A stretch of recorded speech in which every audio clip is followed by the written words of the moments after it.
I still can't hear it at all. Can you not? I can see that it's playing, but no, I can't hear it.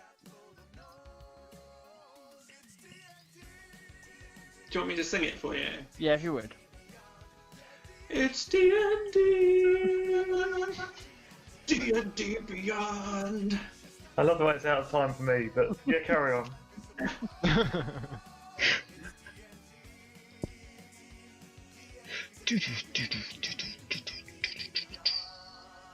Bum, bum, bum, bum. Bum, bum, bum, bum. Okay. Let's do some appropriate music. So, last we left off, after an epic battle, the Peach Pals finally defeated the night hag Andromeda, her sister Persephone, and the demon, the Glabrazoo, that she had used to fulfill her coven of 3. And now we pick up with Creamy bleeding to death at the bottom of a pit, whilst the rest of her party look on in shock and trauma, unable to quite comprehend what they have just achieved and what they still must achieve in order to get out of this situation intact and all together. So we'll pick up with the turn order. Tavron, it's your turn.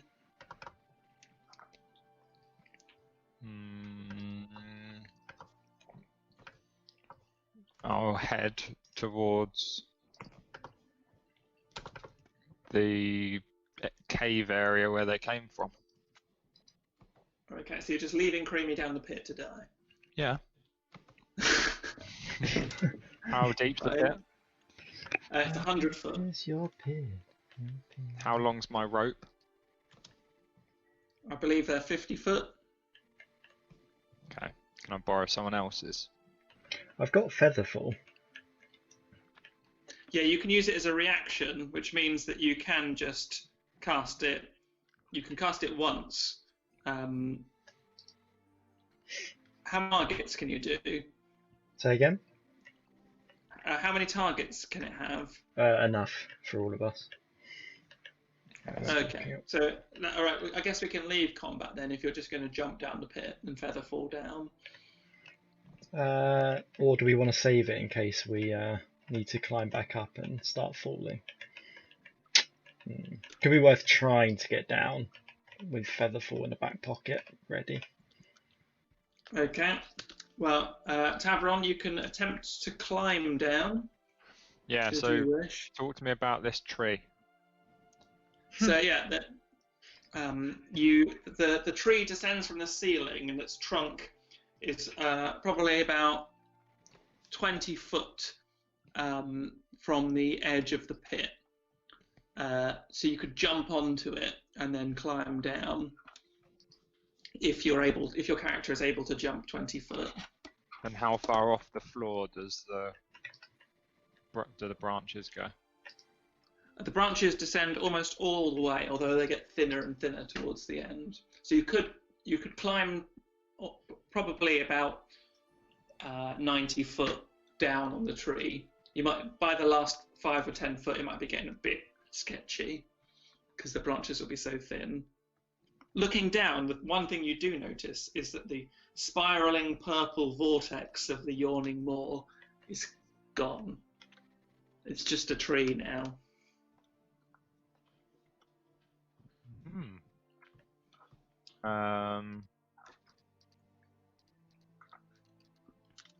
Come over to me and we'll get some rope. Yeah. Oh yeah, I've got a load of rope on me actually. I think I've got 2 lots. Because we're going to need to get back up. Okay. So what are you doing for your action? tying the rope to a branch and tossing the rope down.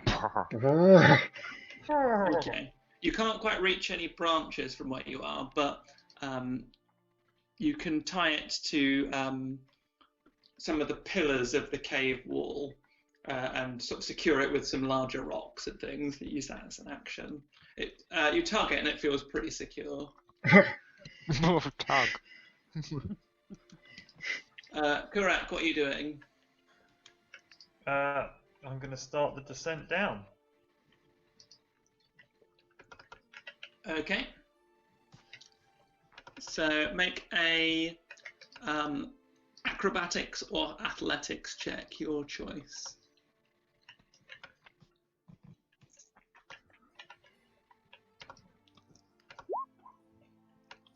17.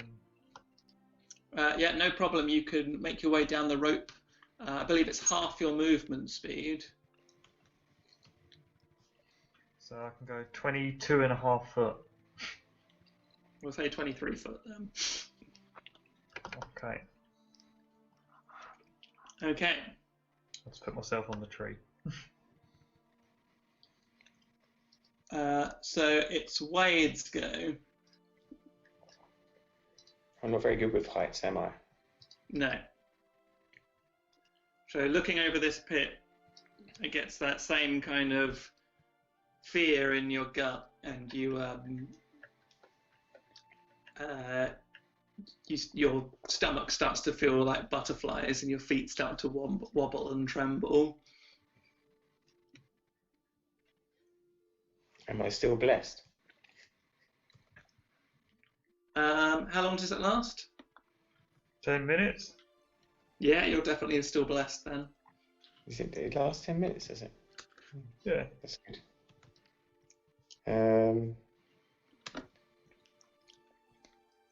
Should I rummage the corpse briefly? Or we could do that afterwards, after we save Creamy. That would be an action, yeah. I leveled up. Oh yeah, you have. Everyone's leveled up if they haven't done it already.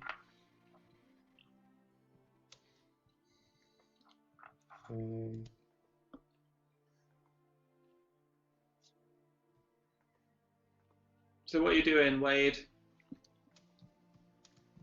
Do I instantly note my new spells? I'm not sure. Maybe you have to have a long rest. Because I can do revivify if I could. But I do need to touch Creamy.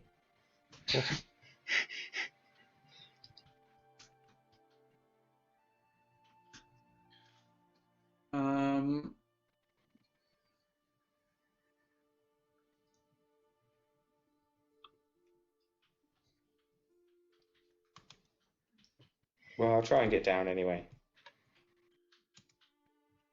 What do I need to roll? I think you, as a character, will instantly learn the spells because you don't need to prepare them; they're just part of you. So when you level up, you'll gain those slots, and you'll immediately be able to cast them.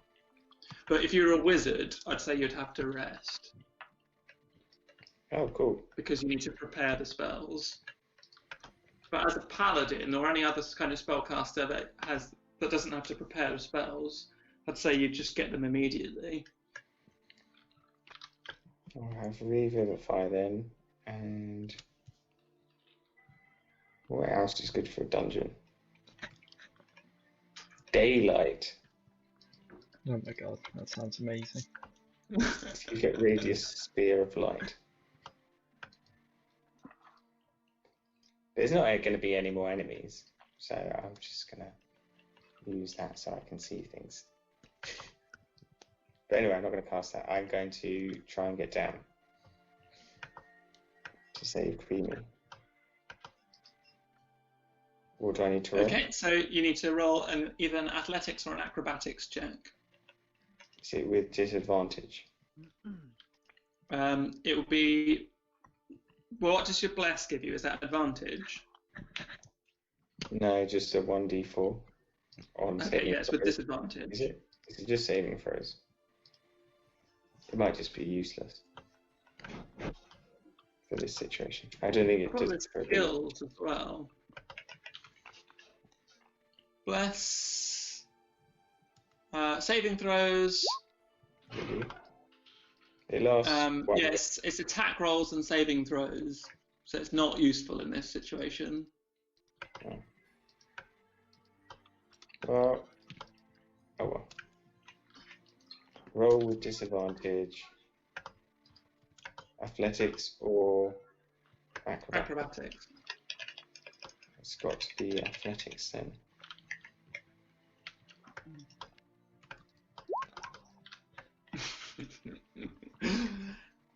You start to you grab the rope with your hands tight and that's icy cold, and as you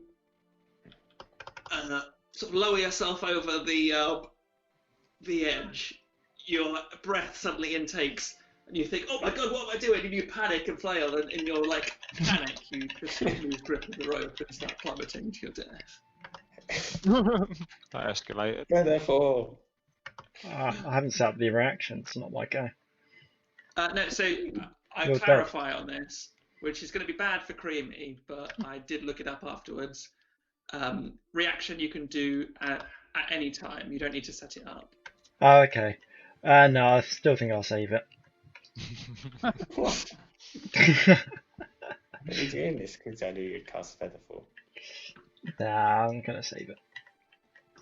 Okay, so Joking, cast joking, it I'm joking, I'm joking. I'll cast it on everyone.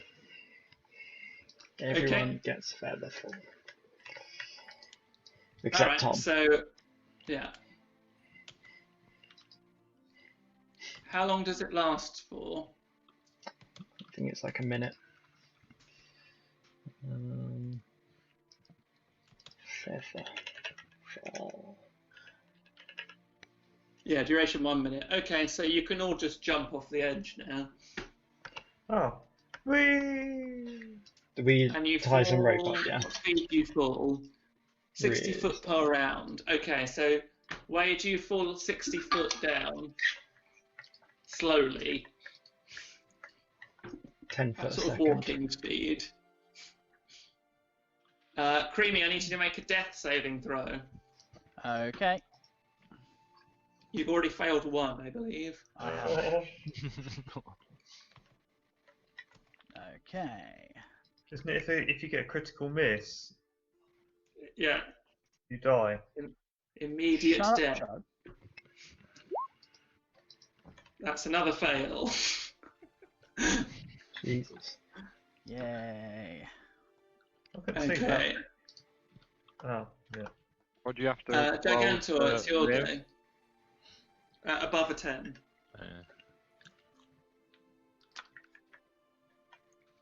Gigantor, it's your go. Yeah, jump off. Okay, so you fall 60 foot down. You can't use your action to double that, but you could do an action on your way down. I don't really have an action to do on the way. I suppose, well, why don't I just loot this corpse that's next to me and then jump? If that's the only action Okay. I can do. Yeah. So make an investigation check. Okay. Can I do that just off this? No, I can't. Right, hold on, just need to bring my character sheet up. D. Investigation. Take off advantage. 12. You find a black ring of sort of dark metal with an onyx gem on it that glows sort of a soft red. Okay. Sounds exciting. Didn't I pick up some braces or something like that? Yeah, I've got a list of everything you found already. I saved it because it was a lot. Cool. Okay, so it's Tavron's go again. I'm still at the top, aren't I? Yeah.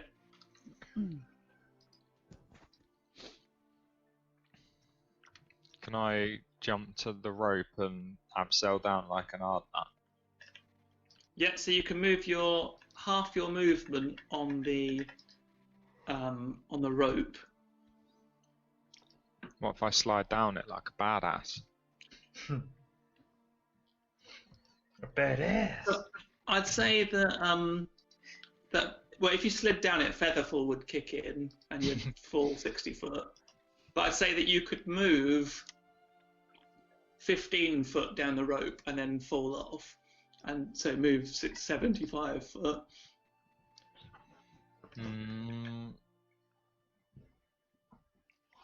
I do have an ability where climbing doesn't cost me any extra movement. Oh, okay. So you move 30 foot down the rope and then fall 60 foot. Yeah, and how long is it? So it's 100 foot down. Okay. Yeah, I'll do that. Okay, make a athletics or acrobatics check.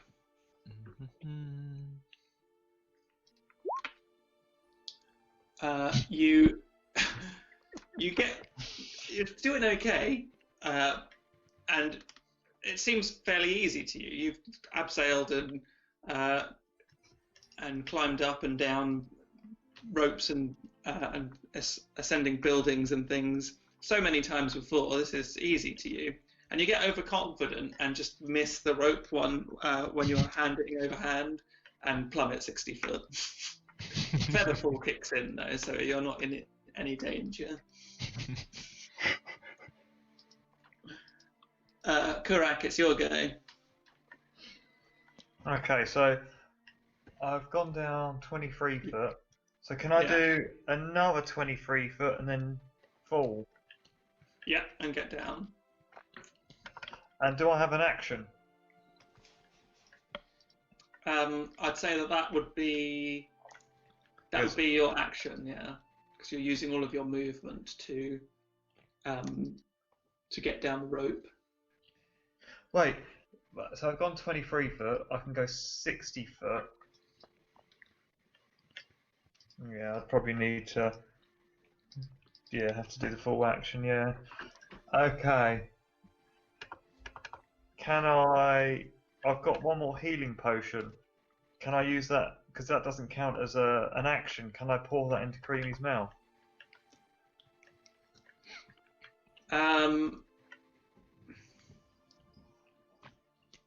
You're actually falling where you are. You're 20 foot away or 10 foot away from her. So you can't quite get to her in time. Oh, bloody hell. Sorry, Creamy. He wants you to die, I'm afraid. Doesn't it? Wade. Yeah. So you land with a splash in the pool, and I can put you there now. You're over here. With a Wet slap. You land with a wet slap in a shallow pool with an island of bones in the middle, and crouched around it, looking dazed, confused, chilled to the bone, and very wet, are the three girls, Ava, and Liz, that you met on Eel Island all those many actually 1 moon ago, exactly, about less than a month ago. Do I know you?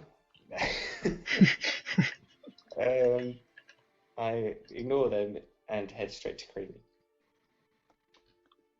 Yeah, so Wade, you land like 5 foot away from Creamy, just in front of Kurak. She's not dead yet. Oh, okay. Where is she? For God's sake. Oh, is she there? I wouldn't. Oh, she's there, isn't she? That's her. I lay my hands on her.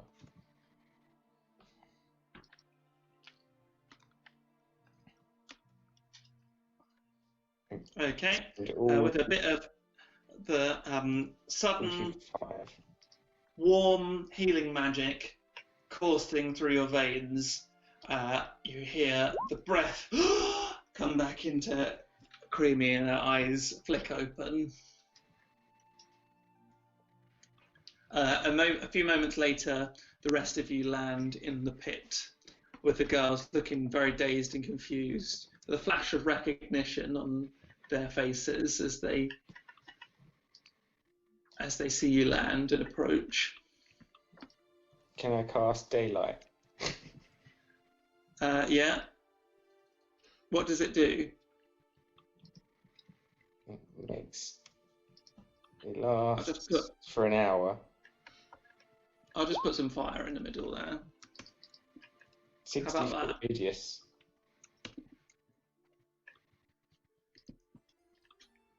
And dim light for another 60 foot. All right.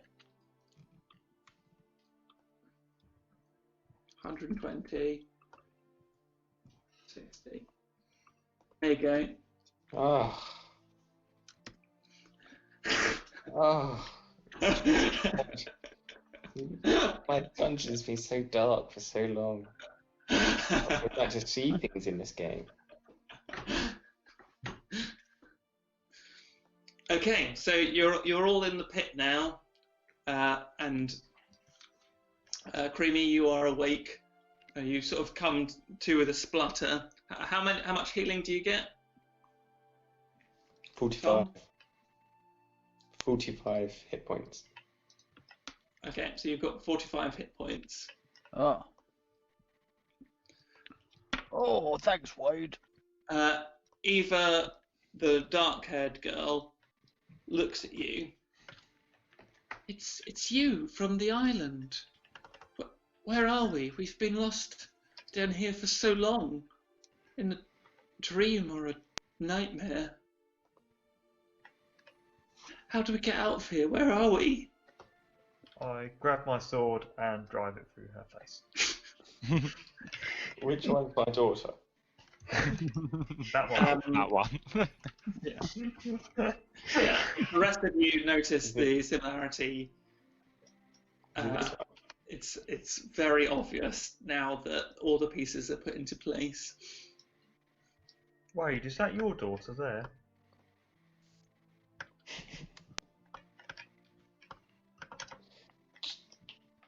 Jade, the blood current. My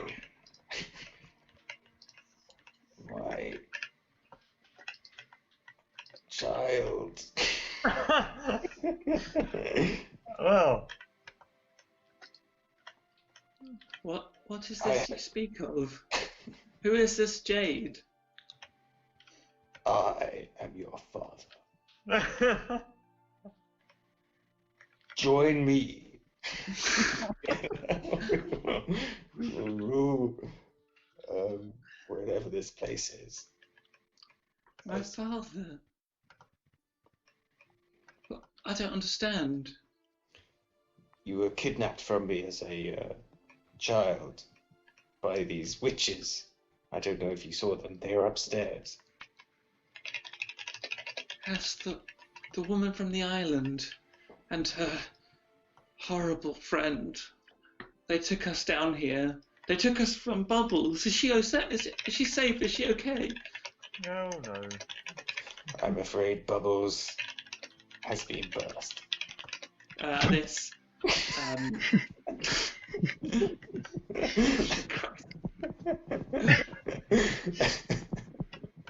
This Anna, the blonde one. I have No, not Bubbles.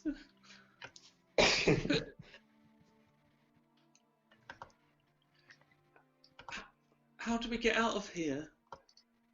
I have Wait. no Father. Gosh, she just believed it straight away. She says it in a way that it sounds completely alien in her mouth. She's not sure that she believes it or not. Have you seen our similarity in our reflections in the water? she looks at her own reflection with your face standing above her, and a tear does come to her eye, and she reaches down and touches the reflection of your face, and the water ripples. Goes, I do see it, and it does feel right Big. somehow. You have very bad features for a woman. No. The moment I met you, I knew, it's like I knew you. I couldn't understand it. Now it falls into place. Help us get out of this awful place, and then we can talk properly. It looks quite pleasant with this daylight. These lovely mushrooms. This nice waterfall. Can you detect evil? Yes. Maybe we should detect evil. Yes, this is an evil place. My divine sense. You don't get any sense from the other two, from Anna and Liz, but from Eva, there is that same malevolent, fiendish presence. Weaker, much, far weaker than before you felt it. And even as the spell lingers and fades, you feel that same presence fading, withering, but it's cold and icy and with an ill will, and it's rooted deep within her.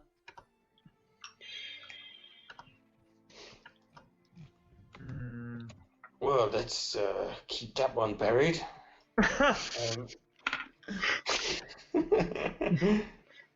Yes, I didn't feel anything, actually. I'm glad you're here, my daughter.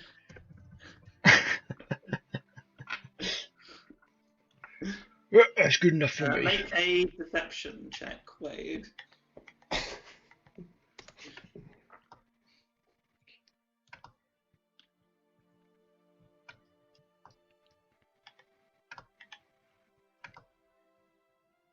Deception.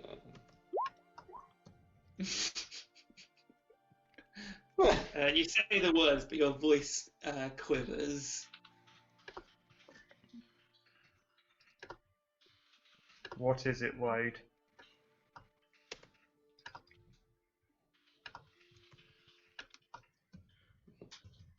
I sensed there's a great evil coming from within you. I thought it was only a little bit of evil. Sure, he really doesn't like it. Let's not take any chances. Shotgun There's to the face. She holds her hand to her heart. There's a cold there. It's always been there, but now it hurts. It's piercing, like a pin piercing through me. Perhaps you have been cursed. Perhaps I have a spell.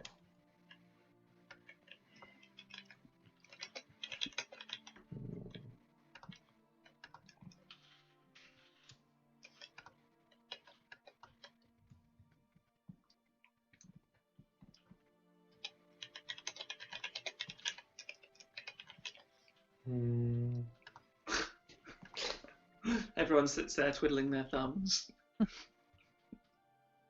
Perhaps not.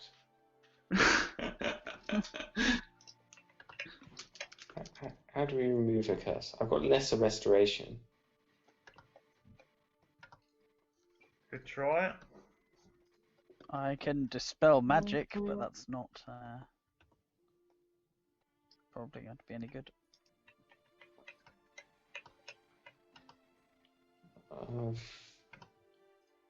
I can't. Can I cast the same spell again, like protection from evil and good? You can cast, you can cast the same spell as many times as you've got a spell slot available for it.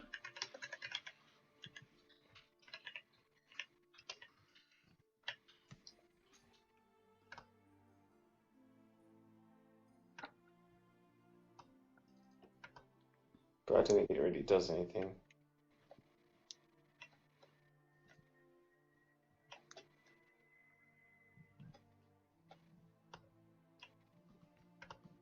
No, I can't really.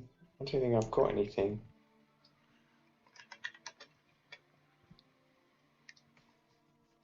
Well, we'll have to get you to the surface.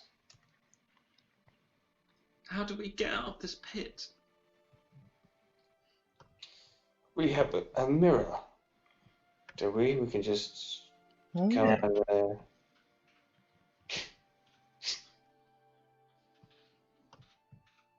Or maybe, I don't know. Well, the mirror will take you to the Feywild side of this, of where you are at the moment.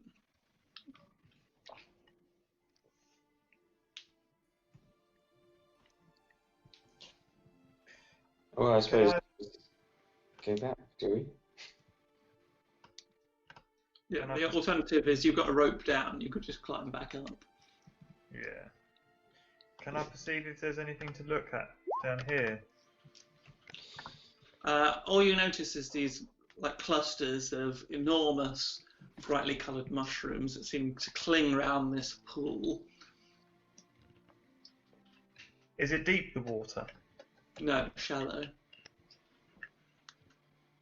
And where does it run to? It doesn't run to anywhere. It just pools in the centre here. Can I investigate a mushroom? Make a nature check. Oh, Looks like a normal mushroom to you, although grossly oversized. that's a massive mushroom.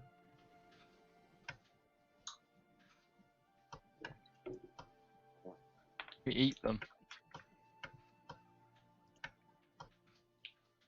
They could be edible. I don't know. Nothing bad's ever happened after eating mushrooms. It's fine. Everything's fine.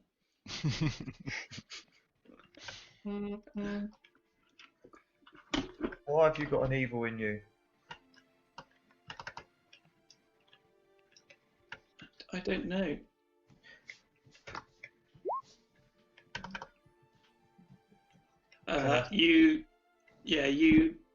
You get the sense that she really doesn't know, and she's very scared about it.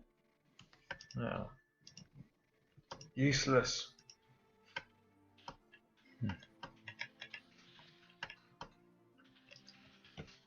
Well, I'm going to climb back up the rope. Okay. So you can climb up, but the girls are too weak and too shocked to the core and freezing cold to make the trip up. So they'll need to be carried over the shoulder by 3 of you. Oh no.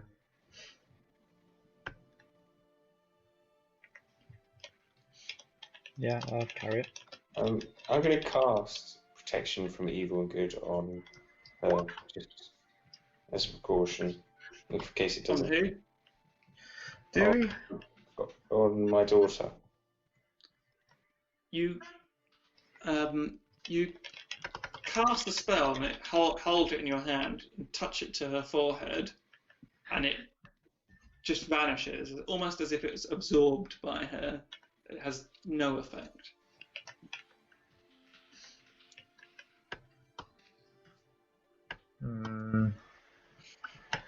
Well, Have we got anything? Have we picked up anything that's like a voodoo doll or something like that? I'll list what you've picked up so far from this place. You have some gauntlets, jade dust, an overflowing jar of teeth, a glass bottle filled with foul-tasting blue liquid, a wax mannequin, lead ink, a suit of armour that was once a man, the misery of Sir Brian Orion, a bag of insects, a jar of eyes, a bag of weird coloured beans. You rummage through an alchemy desk, a big old sapphire, the misery of Gargozu Satori, a big old diamond, an aged drawing of you lot as you entered the lair, some silver powder, that spell scroll that I forgot what it is, but I got Joe Rush to write down, even bigger old diamond, a dried bat wing, a talking skull. I don't think you picked that up. Talking skull. There was a skull that kept going, secrets, secrets, or something like that. I don't remember that. The same word over and over again. Don't remember it. A robe with loads of pockets on, and a mask of like masquerade mask of a bat creature. Some weird shit. And you just picked up a black ring with an onyx gem in it. Oh yeah. Oh, Creamy, do you want to identify this just in case it's a teleportation thing?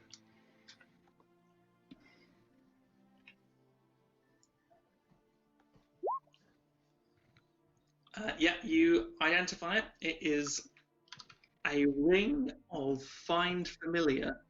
It casts Find Familiar once per day. Ah, cool.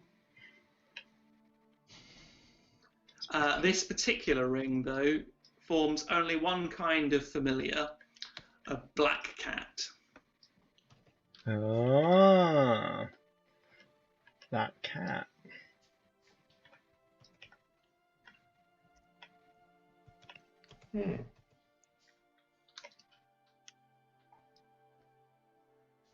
So have a look at the Find Familiar spell if you are interested. It is incredibly useful. I used to have it as a wizard. That was the bat. Yeah. What was its name? Can't remember. Bruce. Oh, what was it? Bruce Wayne. Oh, well, it was Bruce, wasn't it? No.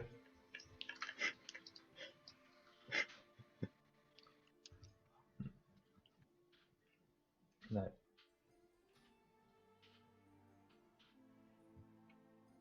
Okay, so are you climbing out of this pit then?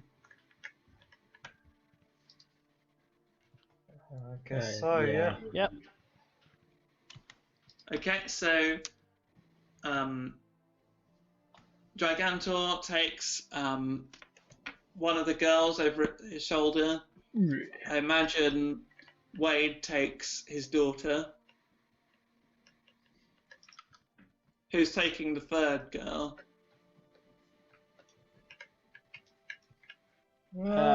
I can. I'm not that strong, my character. Creamy's quite strong. Okay, so I'd say as you're doing this carefully, you probably don't need to roll for it. You manage to climb out of the pit slowly but surely, and Wade, strangely, with the feeling of the daughter that you thought you'd lost so long ago, embracing you and holding you tightly as you climb up this sheer cliff with this gigantic tree upside down beside you. The fear of heights is gone from you, for now at least, and you're so elated in your heart that you managed to pass this trial without even a second thought. So I'll move you guys up to the top. Okay.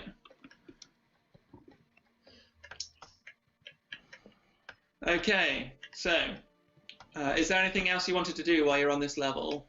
Yes, I'm going to go to where these were have a rummage. Okay, so in the witch's room, there is the a large stone cauldron in the middle of a pentagram of blood, surrounded by candles.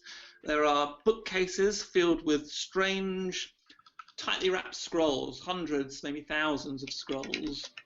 There are cages in the corner with strange creatures in. One of them looks like a one of those creatures that you discovered on your first adventure down into the dungeon, where it all started to go wrong, and in the sewers. The others look like flame skulls, like you had fought previously, and they're casting light across this shadowy chamber. And there, in the far corner, there are a series of chests. Well,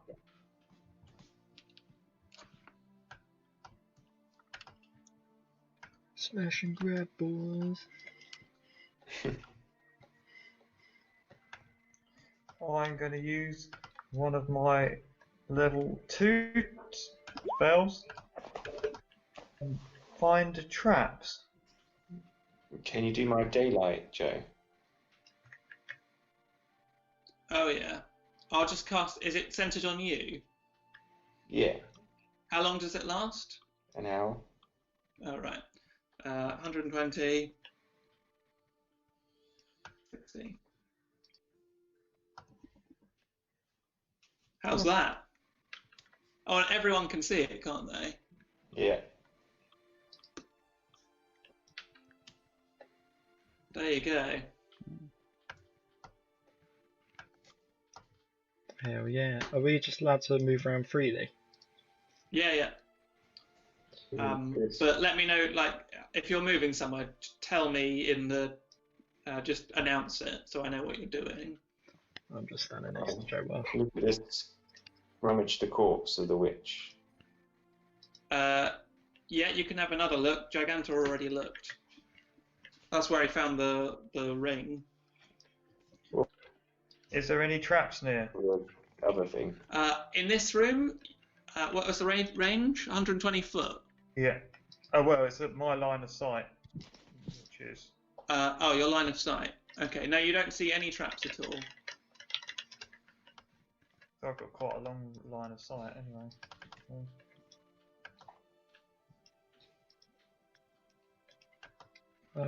Can we loot the other dickheads that we killed? The big lobster boy, for example. Make an investigation check. Okay. I say for both of them. Is Wade helping? I'm helping deal with. So there's no traps within I this get plus whole area? No, there's no traps in that room that you can see. So the Glabrazoo corpse is just like black oil, demonic ichor, and there's nothing of interest there. In the for Persephone's corpse, all you find are a series of seashells and like dried seahorses, bits of kelp, like almost like a tide has scattered debris from the sea in this exact spot. You do find 5 platinum pieces as well. Hey, that's what we like. Money. Can I investigate one of these chests? Yep. So there's two smaller ones and a larger one. Can I try the small one? Yep. So the small one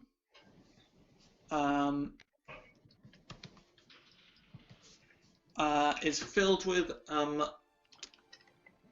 So you open it, and it's filled with tattered and stained parchment with crude drawings of and misshapen portraits of various humanoids. That's all, just stacks and stacks of portraits of different people, all of them looking centuries old. Can I perceive if there's anything weird about that beyond it being Yeah, weird? make a perception or investigation check. 21. You notice that there used to be a false bottom on this chest, but it's been removed.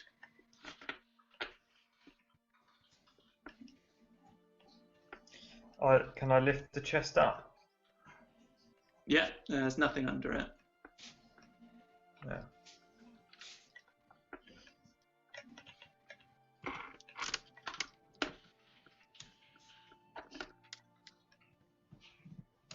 So there's something missing from it.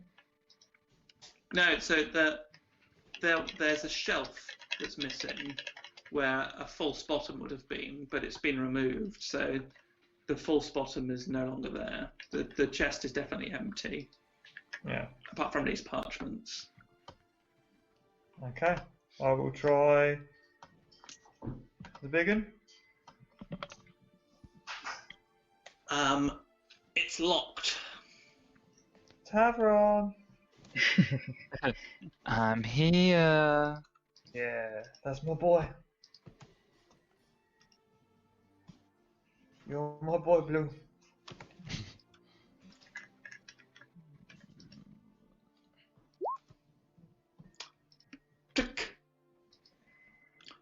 You open it. You prise the lid open and it squeaks as if it hadn't been opened in a long time. It's filled with human hair. Pubic. Oh.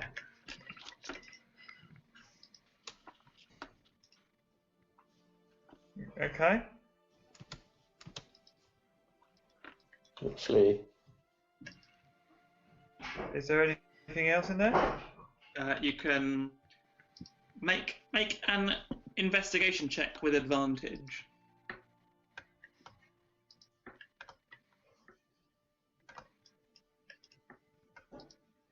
Okay. Oh. 20. You do notice a false bottom in this chest that's still intact. Tavron, have a little look. You might need to do some removing. About to do. There's a false bottom on this chest. Bruh. Can you investigate if there's any traps? Yep. Oh. You don't notice any traps. All you notice is that this chest is made out of iron, and it's obviously so ancient that rust has begun to corrode over the false bottom. So prying it out is going to take some effort.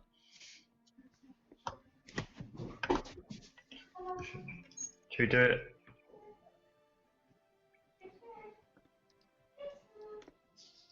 Should we try it together, Tavron? Yeah, let's do it. Okay, make what would be athletics check with advantage. Hey! Yeah, it comes out after a bit of levering. You manage to prise this false bottom out of the chest, and inside is another jar with those firefly-like objects in it that when you hold it, they condense into a milky liquid. And this one is labelled The Misery of a Princess. mm.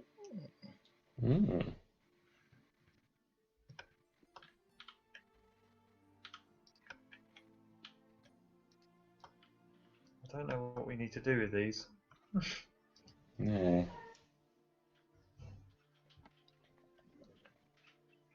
Is there anything? Should we open up the last one? Yeah. The last chest is largely empty, save for some grains of sand. You're unsure what used to be in here, but judging by the smell, it was nothing pleasant. So, should we look through the bookcases and try and see if there's anything else? Anything to say what to do with? Have we found anything that has like any of their rituals and stuff like that? Nothing that you could understand or translate.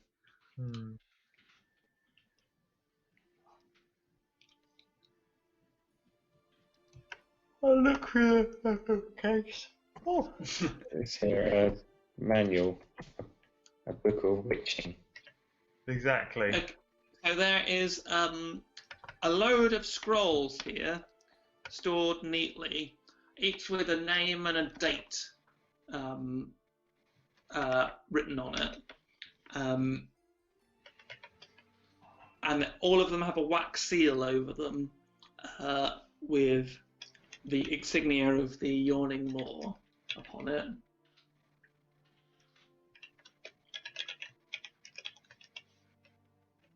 So you can investigate these scrolls or try and perceive something of interest. I will perceive. Can I look at the date that Jade Bloodcurrent was taken? Perceive nothing. For the make an investigation check, Wade.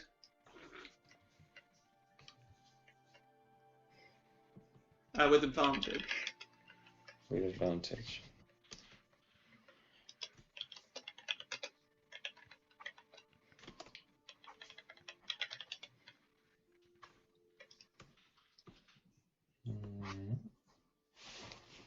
Never find it. So you do notice that they are indeed stored in date order, in chronological order, from right to left. You find, I keep hearing myself in my ear. You find you find Jade's birth year. You don't notice anything pertaining to her. You don't see her name anywhere. Oh. Is there any other dates you'd like to investigate?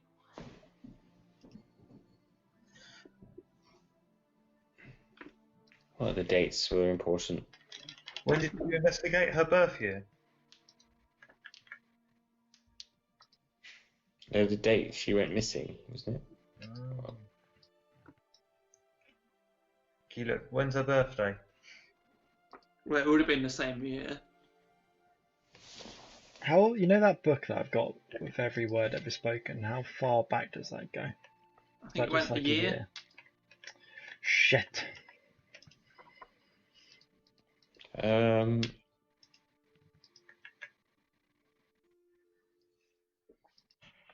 So there's nothing in that whole year, despite it being. No, there are names in that year, but nothing you recognise. What is her name though? What was what did she think she was called? Well, you don't recognise either Eva or Jade's name. Either. So it's just a book of names. It's not a book. It's loads of scrolls each with a name and a year on it, organised in by year. Is it a consistent amount of years, or is it there big gaps in between them? Is it every 17 or is it? It's not every 17 years. This appears to be. It stretches back a long time, hundreds of years, probably not quite thousands, and there's about 3-4 entries, 1 or 2 entries a year, and maybe it varies. Some have none, some have many more than that. Is it all girls? No, there's male names and female names. Can we look at our current year? Yeah. There's nothing in the current year, but you do notice a few years before that, the name Diego Espinar.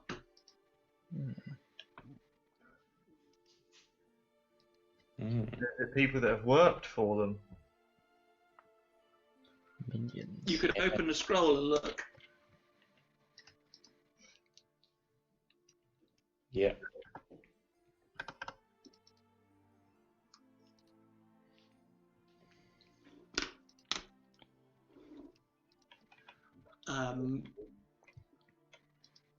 Inside it says, Diego, I wish to be rich and influential, and it's signed Diego Espinar. In return, I pledge my loyalty and my misery.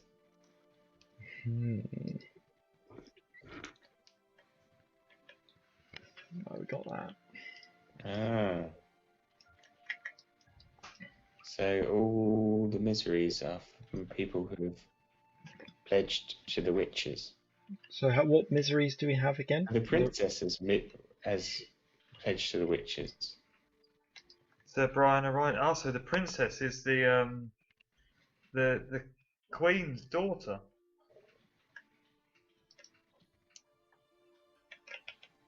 Can we look at any more names? Can we find the princess? So you have a rough idea of how old the princess is, Princess Sophia. You scour through all of those years and her name does not crop up. Could she be older than we thought? No. Like deceptively old. You scour through. You could look for all of them, but it would take a long time. You could look maybe back 10 more years or 20 to check. Could you read through your book to see what she? Because you can see every word spoken in the year. Yeah, but it's a massive book. There's no like control find on it. There's every word ever spoken in a year. This book must be absolutely huge. I think just in this town. It's only in Port Marin. It's not the whole city of Azeron. Oh yeah. Oh, okay. I'm trying to think. Is the queen's name in there?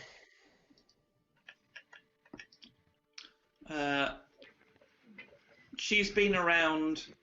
She's old. She's been there for. I think she's like 80 years old or something like that. She was still the queen in the last campaign, which was set 50 years before this. I think she's about 70 because she was very young in the last campaign.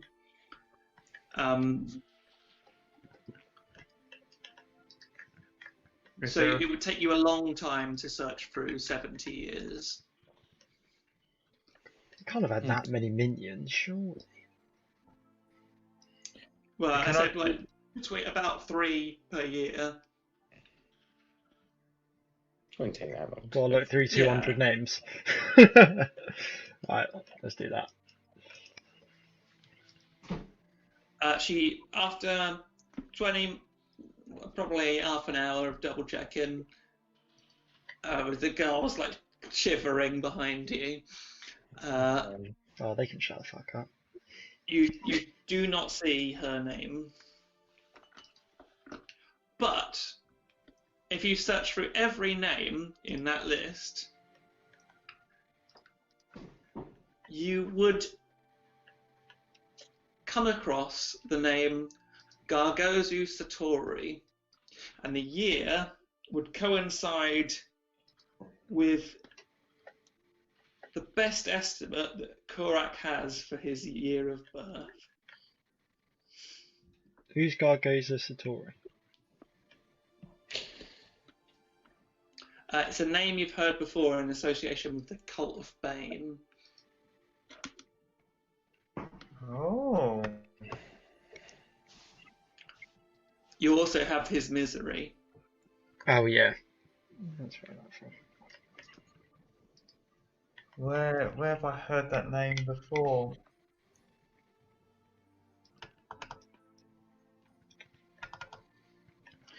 Is it my father? You don't know. I don't know. You suspect, maybe. It could be. What does it say? What does he trade?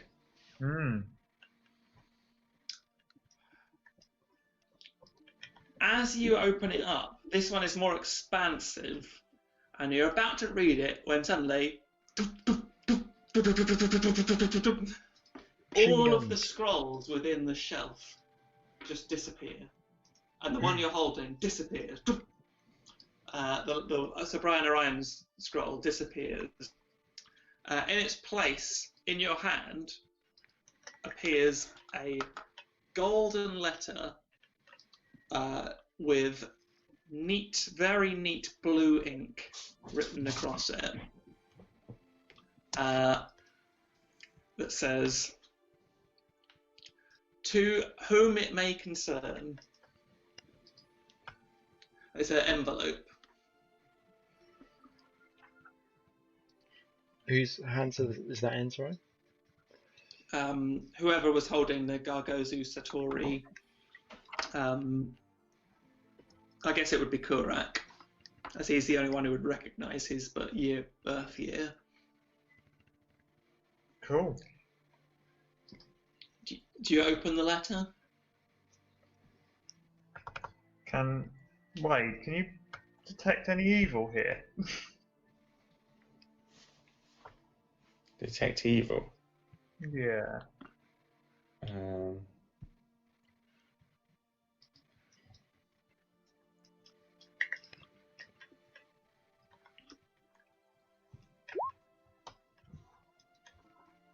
That letter is not a celestial, a fiend, or undead. And it's not a vampire. Well, I'm going to do a bit of this then. I could dispel magic. Well, no. Yeah. Oh, Oh, Dave's dear. back. Yeah, my internet dropped out. Oh, hi, Dave. You've missed them. Discover some scrolls, and then all the scrolls disappear, and then they've got a letter, weirdly, that appeared in Kurak's hand. Bit weird. Just gotta read it. Okay. We open it up. Okay, it says, "To whom it may concern, the assets of the Yawning Moor Coven have been repossessed under Article 54, Section 201C of the Mortem Arcanum Extraplanus. If you and/or your next of kin and/or related parties are 1. Beneficiaries of the Yawning Moor assets, 2.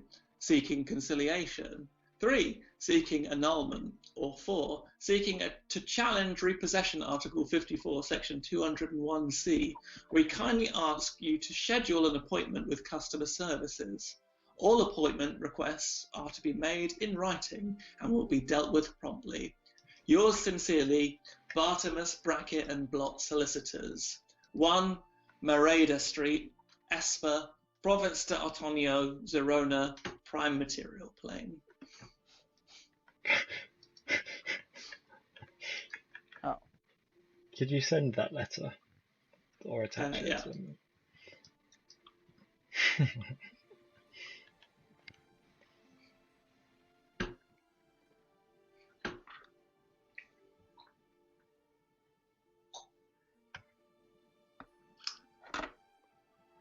Well, we should probably go there. do it. Yeah. That's weird. Unexpected. It was all a dream.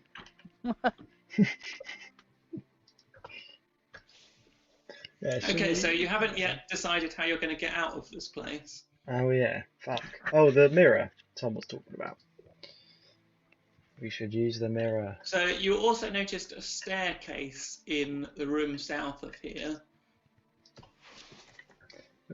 Oh yeah, of course we did. Where's that? That was a couple of sessions ago, so it's over here. I should pre-warn you, because your characters would remember this, but you guys probably won't, that this is the room that on both exits had traps. Oh, good.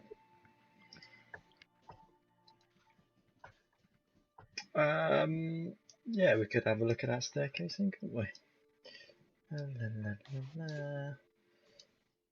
la. I don't remember it at all. No. Down here. Oh. Oh yeah, I remember. We dispelled these traps though, didn't we? You dispelled this trap here, Oh. and you triggered this trap here. Yeah, maybe we should go. I mean, can we have a look out for traps as we go along these stairs?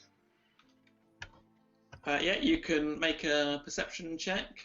I will help perceive. Okay. 17. There is, as you approach this archway, lower than the rest of the chamber, an opening into this second chamber with a staircase that you can just catch a glimpse of. There is a noticeable glyph on the roof of the arch. Wade, dispel. Yes, Hey, yes. I can do that now as well. Oh no, because I didn't use Revivify, did I? I've been creamy before. Yeah.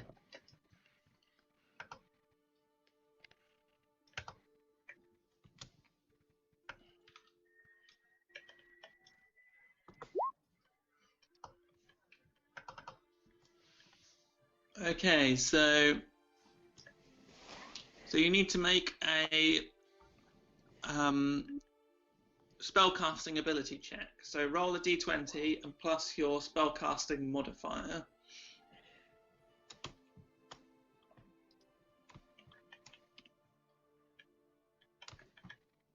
What is my spellcasting mod? Spell save DC 16. Spell attack No, bonus not- 8. Yeah, it's that spell attack bonus. What is it? 8. Okay. So plus 8. And I remember how to roll.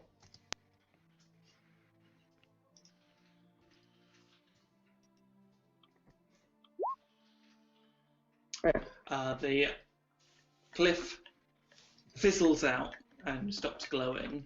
It's just a drawn-on symbol now. There's no magical light emanating from it. Nicely Take done. that. I think you know if it succeeded or not. Maybe not. Well, anyway, it looks like it succeeded. Leroy Jenkins. So, Gigantor, as you cross the threshold, you enter a chamber that's actually drafty. It surprises you because the air's so still and dense down here.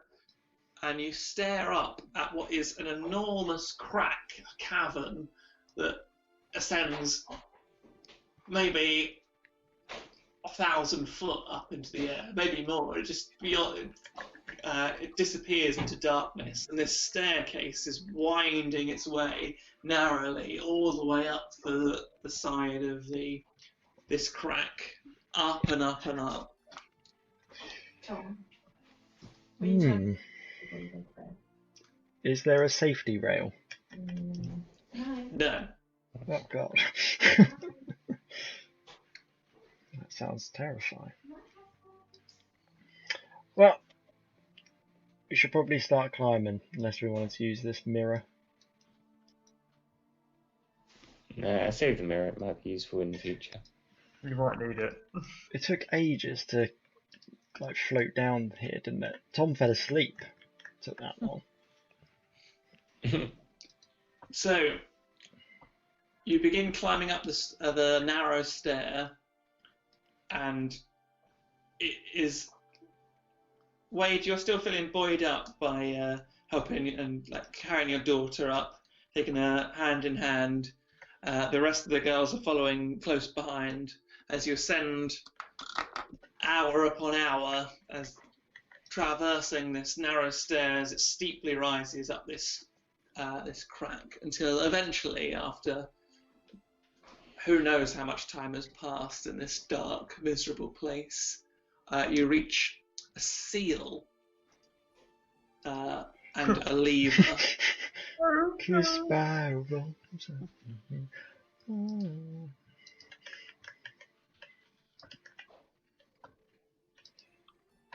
Well, better turn back, guys. So there's a large stone seal above you, and you're in a sort of a little, almost like chamber, perched precariously on this cliff. That looking down is not worth doing. It's even those of you that are not afraid of heights can't stand to look at this like perilous cliff for too long. So there's a lever. Oh fuck it. Role playing. I plunge it. Gigantor won't fuck about here. The seal opens, revealing a spiral staircase that leads up into light. Whee!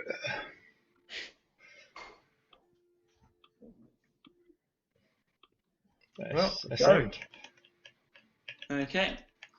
You emerge into the light after spending so many days down in the dark.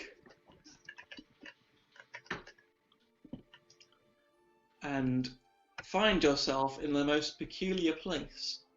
Familiar. Let me just pull the map over. It's going to take some doing.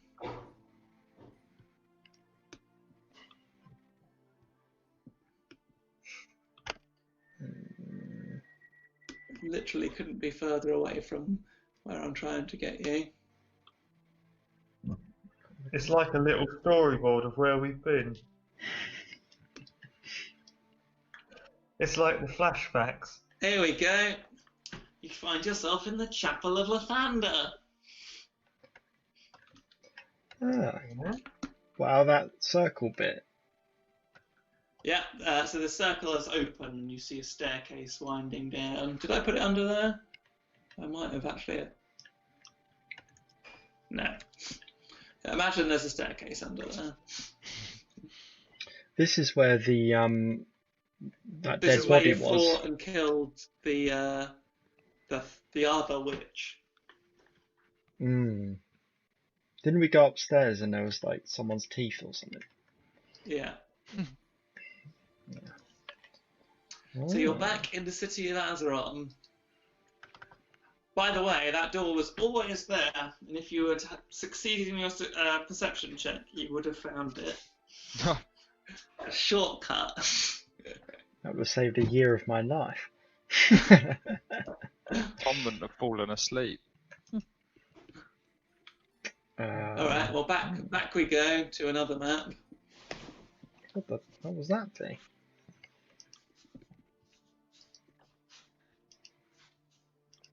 What a colossal number of maps I've made on this.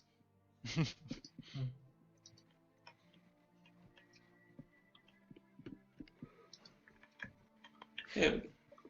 Oh no, I've just been closed out of it. 1 second.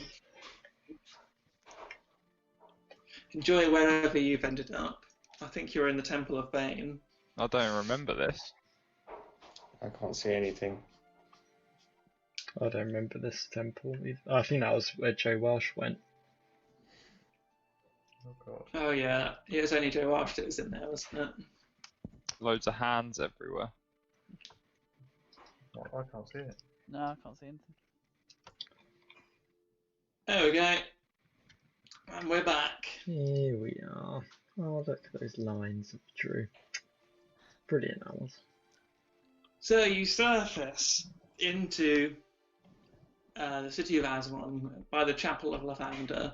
The daylight is almost blinding, and how many of there are you? 1, 2, 3, 4, 5, 8 of you are like shielding your eyes.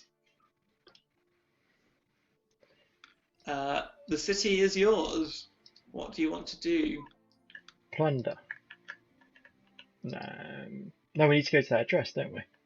Yeah. That's in Esper. Oh. Where the hell's that? It's another city further north. Well, start making a map. Want to go there. You are all very tired. I need a rest, big time. Should we go to the old favourite. breakfast club? Yeah. And claim our victory as the only survivors of the pits or whatever it is. Yes, good idea.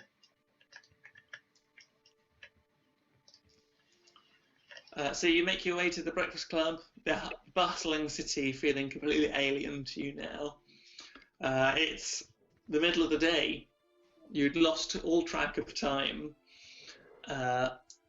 And you eventually make it to the breakfast club in the old town, the middle of the city, where the sheer vibrancy of the daylight, the life that's everywhere around the city, people going about their business, is just completely bewildering to you now. You enter the breakfast club, and the elven barkeeper's there, whose name I can't ever remember. It is Adamar. No. It's not Adamar. Aduin. Aduin greets you. My friends, I thought you had died. I'm so glad to see you. Come. I will... A round of drinks on me. The blood-currant wine, of course. Ugh. And who are these fine young ladies? Right, Well, we're only my name's 14. Creamy. This one is Creamy. And this one is my daughter. Jade the Blood-Currant. She says,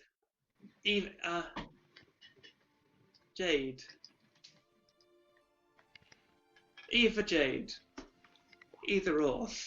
And this is Liz and Anna, my sisters. They're backup Jade 1 and backup Jade 2. No, they're their own people, and I care about them deeply. So Adrian gives you your round of wines for the ladies as well, and sets you up at a table, bustles some people off. Move, you layabouts. This is for my friends. I'll fix you some food. You look famished. Is there a reward for clearing the dungeons? Clearing the dungeons? What do you mean? We went through the breakfast club and we came out the other side. The dwarven city of It's a gnomish city. I thought this dwarven What's happened city to as your well. accent, barkeep?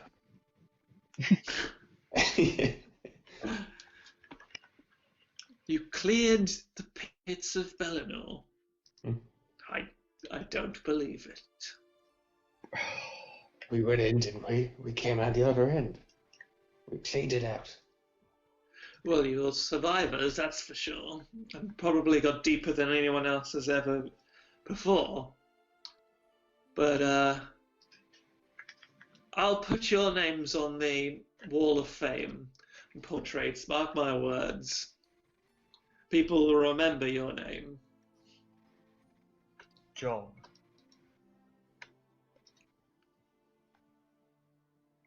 He hurries away and starts preparing some food. You can smell sausages sizzling, and that smell revivifies you to somewhat.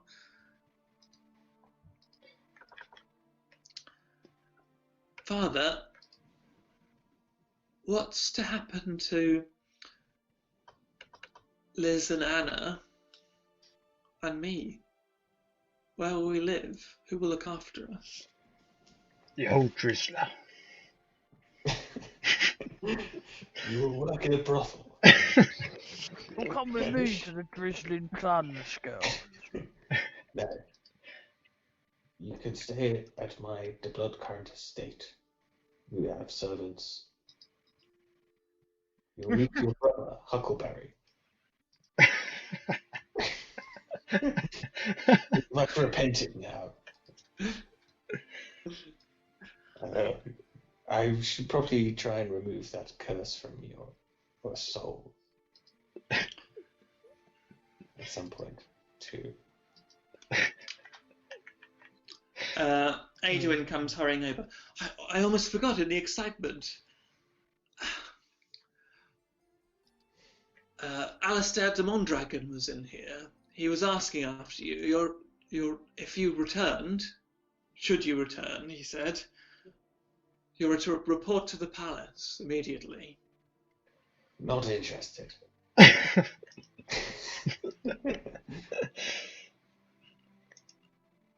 Not before a long rest, I should say. I think that's probably fine. Okay, so Adwin prepares you a hearty meal, and the wine is flowing. And you have the best rooms available in the inn that is reserved for you, free of charge. Wow. Wow. So after a long rest, and letting what's transpired wash over you, the city is yours, Peach Pals. What do you want to do? Can we first try and remove this curse? I don't know what happened to my voice there. Gay?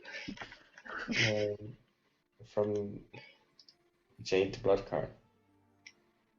Wow. Or I can go on my own, and I'll meet you at the palace. If you, I don't know. We should probably stick together, just in case. So you want to go to the Papal Palace? Papal's Palace. To some powerful priest person who removes curses. Wasn't that the Papal Mother? Could do all of that kind of stuff. Oh yeah. Power to the Papal. So you can go. You go to the Papal Palace, and news of your return had already reached the palace's ears. Some of the Knights Templar meet you and escort you immediately to the Papal Mother. Ah, you've returned, and you've delved into the pits of Bellinor and survived. I am impressed. Yes, you should be. We've also found my daughter, who's been missing for 17 years, and two other women who I care about deeply. I can't remember their names. But this is Jade Bloodcurrent. I've sensed some taint in her soul. Would you be kind enough to take a look into her innards and cleanse her of evil.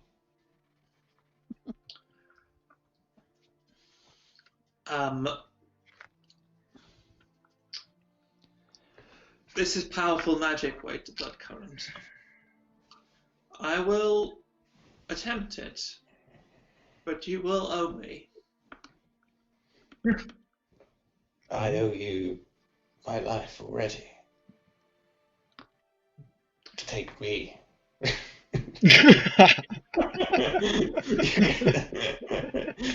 You must have me. Come. The Papal Mother draws deeply on What have I missed? her divine essence.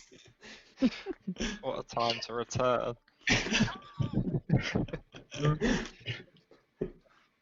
You're out of the pit.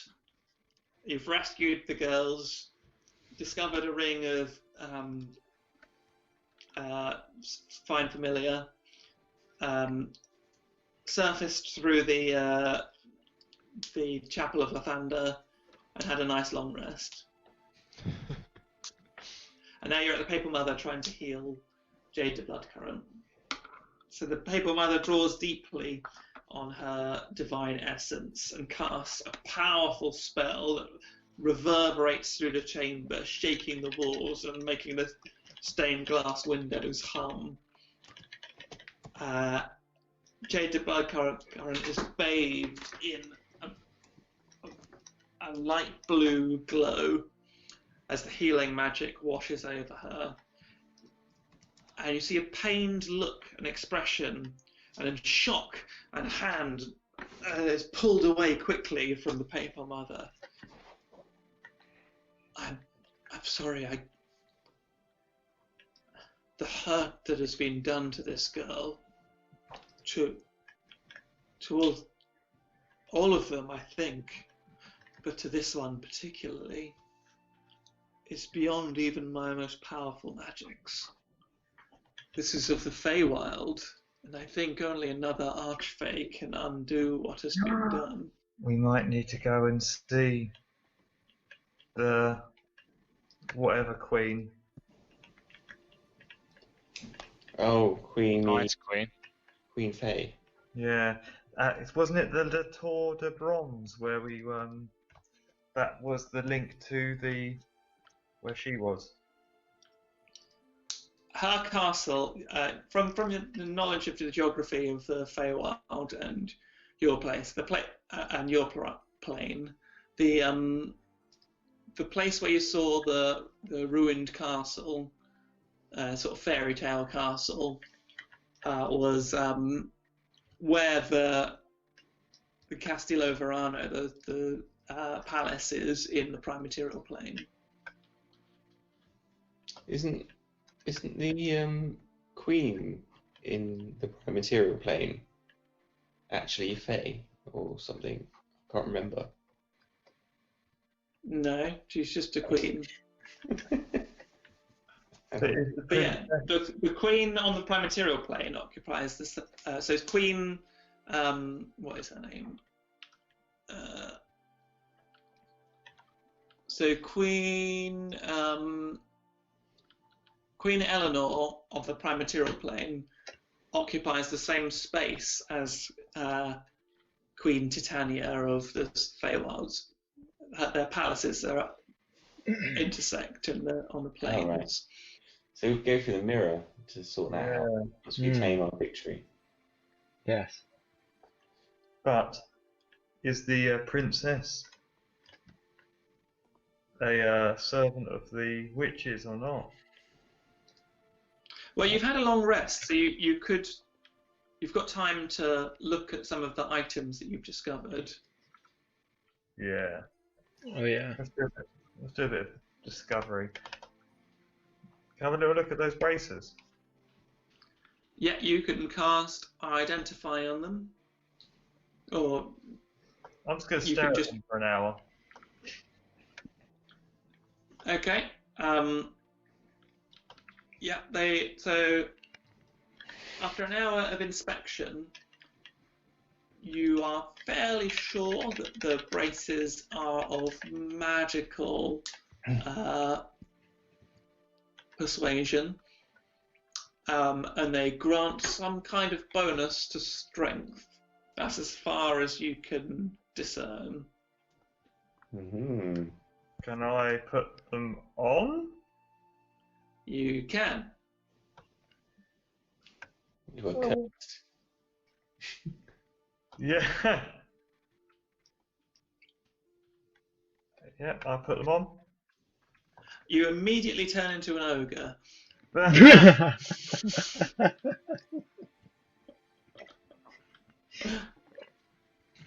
Or like And attack the party. Oh God. Really? Ugh, it's disgusting.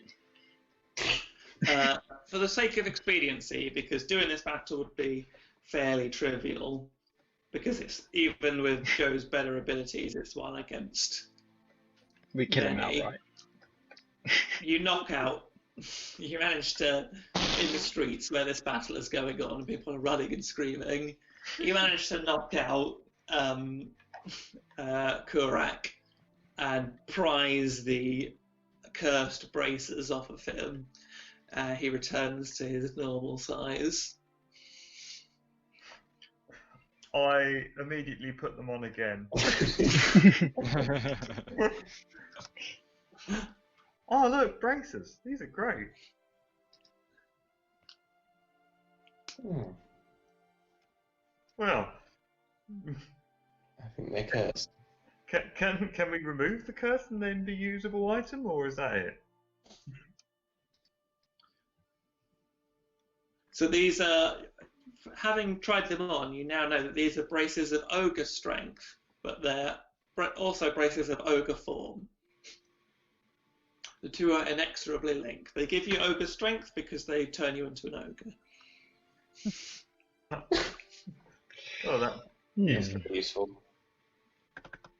Would Identify have found that out? The spell.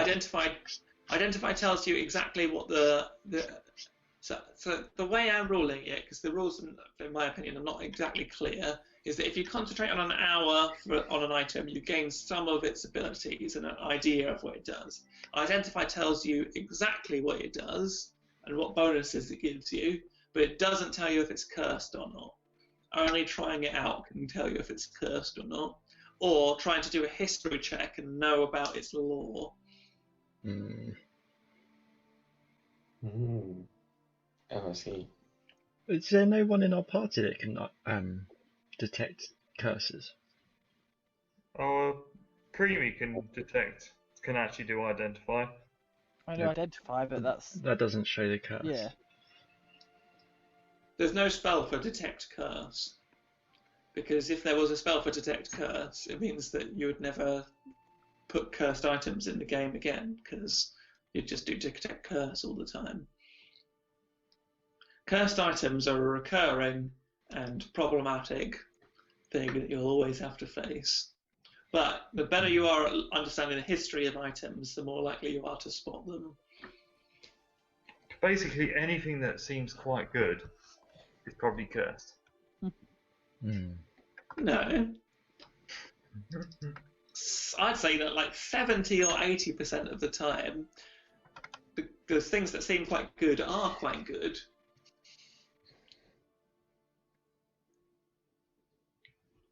But those odds are extremely skewed if you're plundering items from a hag's lair.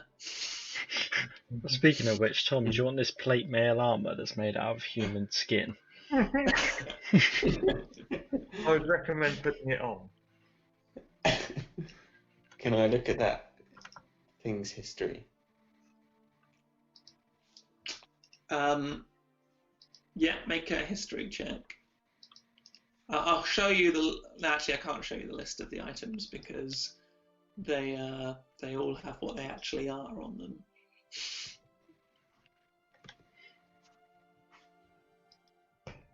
I know exactly what this is. I've read about this in many books. And will tell you in detail. But not too much detail. Difficult to discern. You never heard tale of this kind of thing. Clearly, given the detail and like the horrific detail on this piece of armor, this does not just look like a man. This used to be a man turned inside out and bent backwards, transfigured and messed up bad. But it doesn't. The armor does not appear to be magical beyond that. I'm not wearing it anyway. Correct. Put this armor on. No more. So the other things you have are that ring.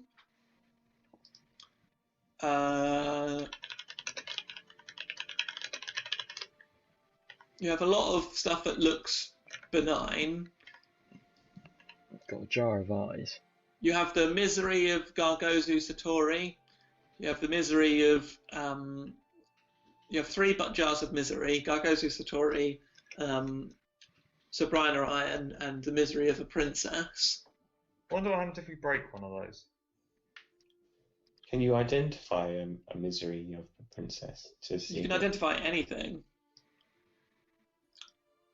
You have the robe with lots of pockets on, and you have that mask with you have that bag of multicolored beans, and you have that mask with a bat creature's face on it.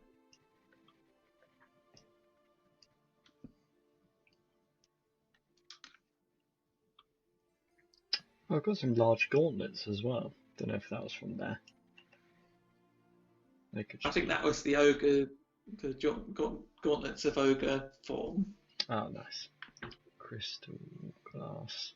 Oh, that was the thing. I got a blue wand inlaid with carved fox's head with pink. Oh yeah, you already. Yeah. I think you might have. You already identified that. I can't remember what it was.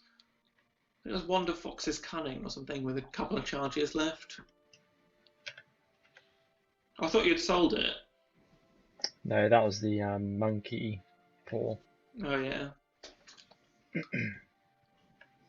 That was a good cursed item. Did I ever tell you what happened if you used up all of the charges on that?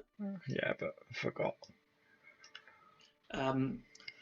If you'd used up, say it had 5 charges, and it would have closed a finger every time a charge was expended. And on the last charge, the monkey's paw would drop off, and your hand would replace it. So disgusting.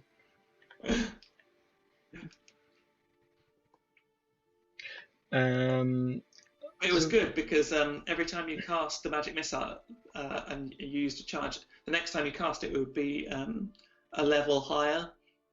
So it'd be a 5th level magic missile on a last use. And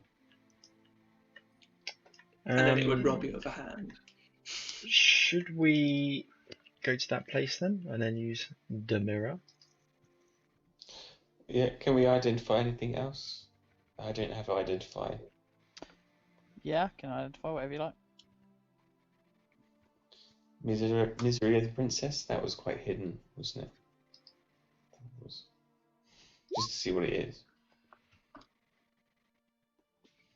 The exact nature of what you're looking at is difficult to discern. Your best guess is that this is somehow trapped memories. Oh. And that by consuming the potion, you would experience the memories again.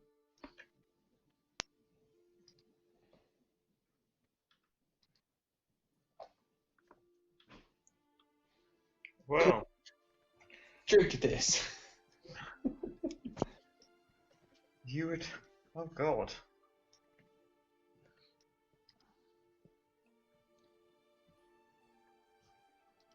Well,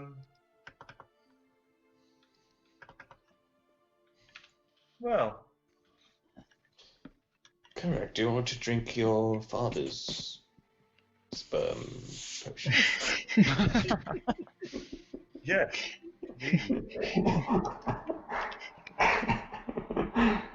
What? Someone's just turned into a ghost. Did you just disappear into the I think he went into the Feywild then. That was amazing. What's happening? I thought I was losing it for a second, but All those okay. mushrooms in the pit. Cool. Okay, I'm gonna drink it. Nice. So you're drinking the misery of Gargozu Satori. Yeah. You see your eyes suddenly go dark, and the sound the sound suddenly fades, almost as if you're fainting. Everything starts to get fainter and fainter and fainter, and suddenly you're in another place, watching an imposing-looking hobgoblin, armoured in black, spiked plate mail, descending those same twisted staircase down into the depths of the moor that you had just ascended the day previous. Andromeda is there, standing in front of the spiraling moor, the black cat prowling back and forth with its green eyes, looking intently at this hobgoblin. The hobgoblin kneels in front of Andromeda. I ask of you, O great witch of the moor, for two favours. Give me a weapon that I can use against the temple, the church of the Papal Palace, the church of the great golden god. And give me a weapon, and give me a child that may be my heir.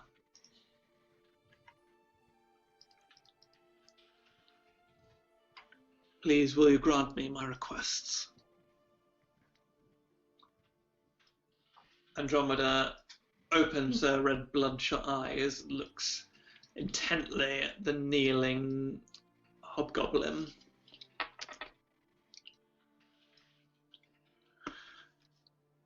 Gargozu Satori, I will grant you your requests with one wish. A child will be born, marked with the symbol of the moor. He shall tear down the temple of Torm. He shall be your heir, inherit your power and your mantle. But this will cost you your strength, your sight, your health, everything. Do you accept our bargain? Gargozu Satori kneels deeper and says, yes, I accept. The scene suddenly flashes forward to a chamber in a distant land. You recognize the architecture as that of Tazumi. And there, a withered husk of a man sits in bed, being fed liquid by some attendees. His eyesight is gone, his muscular body withered and diminished. He looks begging for death but unwilling to die. Then suddenly the dream fades and you are returned to Azeron.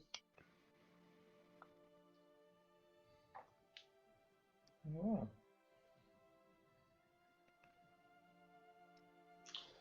See anything good, Karak? Nah. Okay. I just saw what could have been my dad making a bargain with the witches. What? Should we kill him? Best to be safe. Well, I'm just going to put on those ogre braces again. What was your father's bargain? Basically to have a son and to tear down the church. And were these two things linked? No. No, completely separate. Completely separate. He was, and then he just turned into a withered old man with puny arms. Like father, like son. Yeah, that was about it. Anyone else want to drink something? We got a Brian Orion one, didn't we? Yeah, go on. Wade, this will be your drink. Oh yeah, I think that. You're transported again. The sound fades, your vision clouds. You're transported down into the pits of the Yawning Moor again. You watch Sir Brian Orion tentatively taking every step as carefully as the next. This is not the Sir Brian Orion you knew. Not Sir Brian at this point. Just Brian Orion, a city guard member, poor, looks like he's ill, pox or some kind of plague. He's wheezing.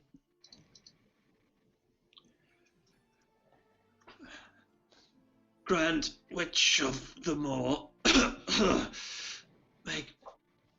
make me well again. Make me well again, and I will do anything for you. Anything. Yes, I can do that, Sir Brian Orion. That is what you will be.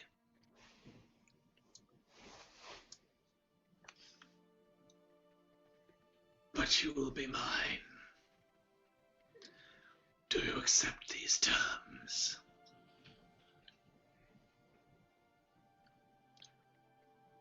I accept. Good.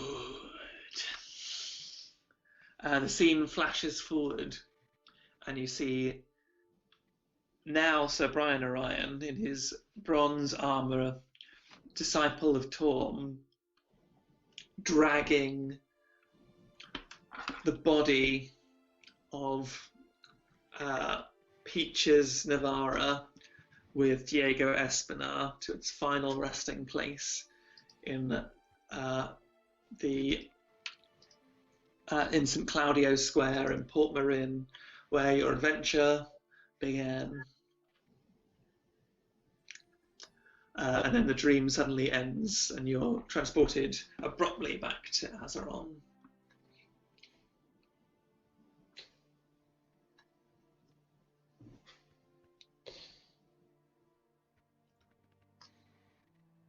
Who wants to drink the princess?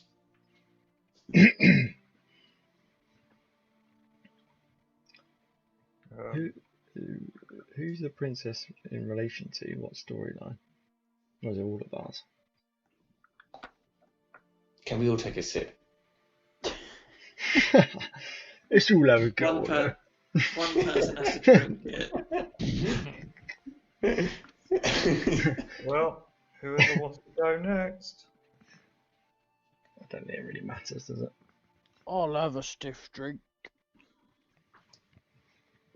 Okay, your vision clouds over, and you're transported far beyond the reaches of Azeron, beyond even the prime material plane, into the Feywild. You recognize the warm light, the vibrant colours, the elation, a sense of excitement in the air. Everything is alive, everything is chaotic and vibrant. You watch as you're in a glade of a forest, beautiful flowers and fireflies flying through the air, and a beautiful raven-haired woman, or at least a female. She's elven perhaps, but her features are exaggerated. Her ears are much, much longer. She's much, much taller, thinner face, absolutely beautiful, a sight to behold, and she has an audience captivated.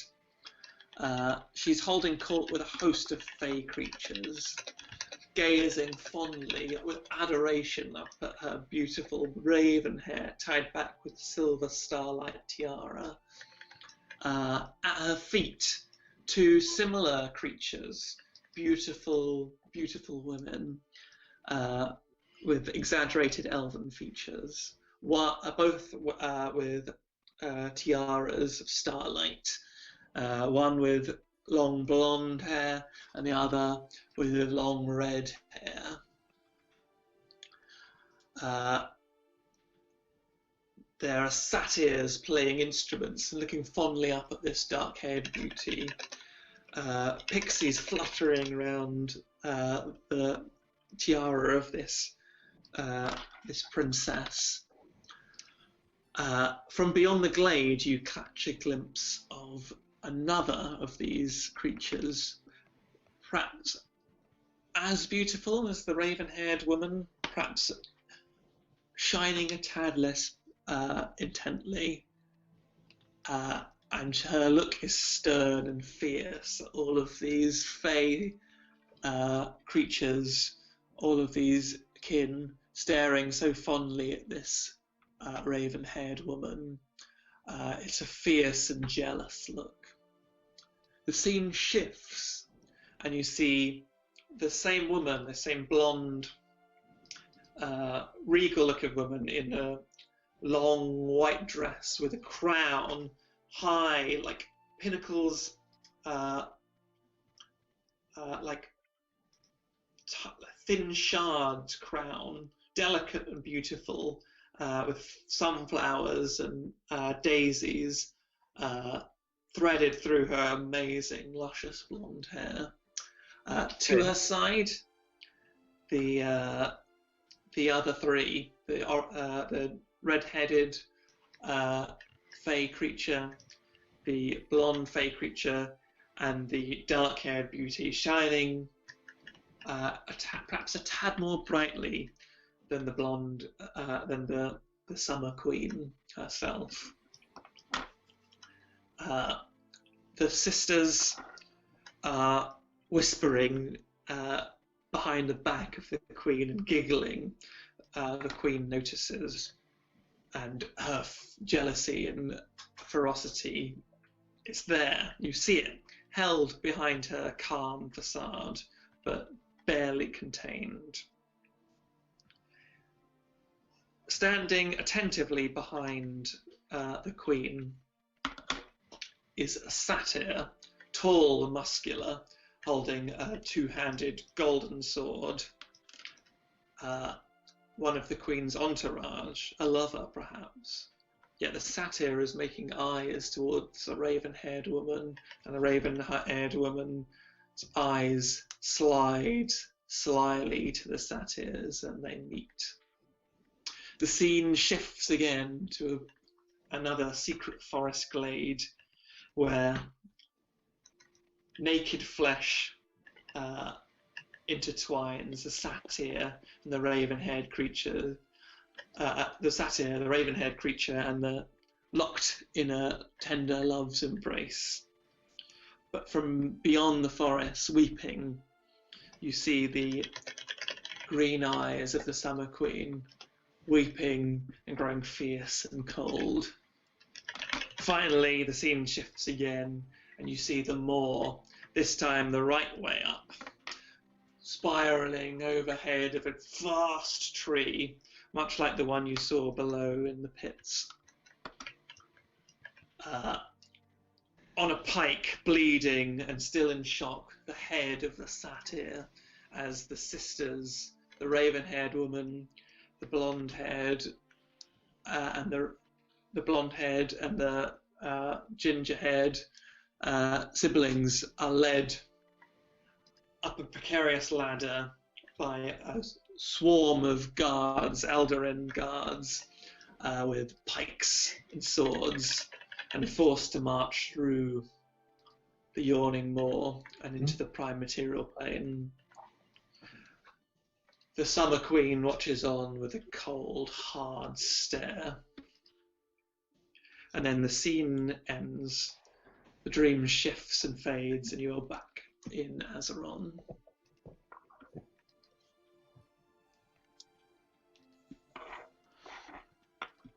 Oh, that's interesting. Basically, the Summer Queen was having sex with a goat, and then some sexy lady came along and started having sex with it, so then the Summer Queen got jealous, killed the goat man, sent them into the primordial soup.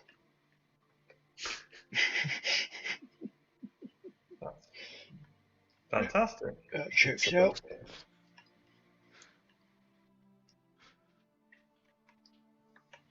Did we have Well. anyone else's tears? No, not tears. It was Misery. just those three.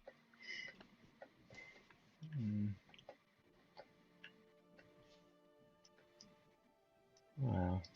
I guess we could use that mirror at that place.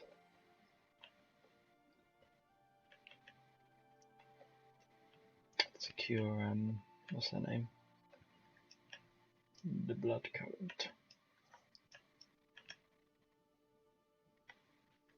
Oh. Right, should we head to the palace then? Yeah. You make your way to the Castillo Verano, and Benios, the Queen's maitre d', is there waiting for you. And immediately sends some servants running off. Asks you to wait for a few minutes, 10, 15 minutes go by, and Benios leads you into a study through the majestic gold-trimmed halls and velvet wallpapers, chandeliers, up to a lavish study, larger than most people's entire houses. Sitting at a large oak desk is the Queen Eleanor herself, accompanied by Princess Sophia. Next to them, Sir Alistair de Mondragon on one side, Odor Oberyn, the scholar of the Tolarian Academy, an archmage on the other side, and next to him a dark-haired, scatty, dark-haired, scruffy-looking chap in a tight suit is sat next to him, younger. You've not met him before.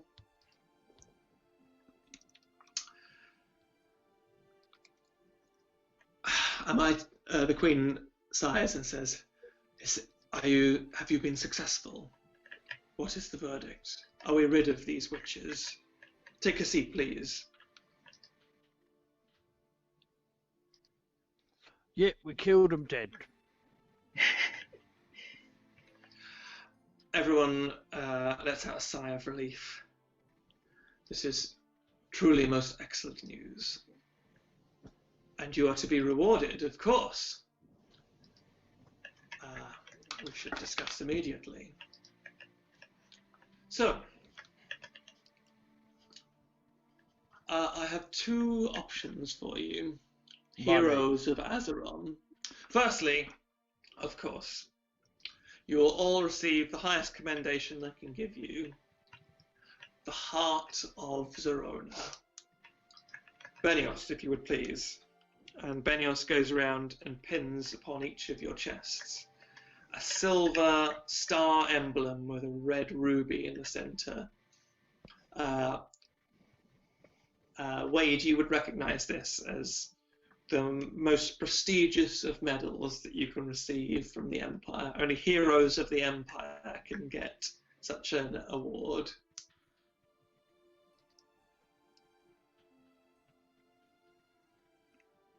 I'm presuming that your daughter and her sisters are left outside for this meeting. Yeah. Yeah. They're being tended by some servants. I speak for all of Azeron when I bestow my utmost congratulations on you for your services. You have done this city and indeed this empire a great service, and we shall not forget it.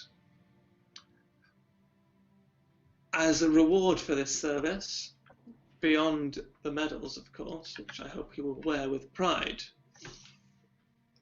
I could offer you 1,000 platinum pieces. However, I have a counter offer that I would like you to hear out.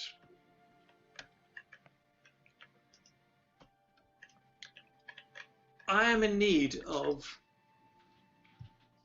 people such as yourself, a party that can get things done and complete important goals for the Empire.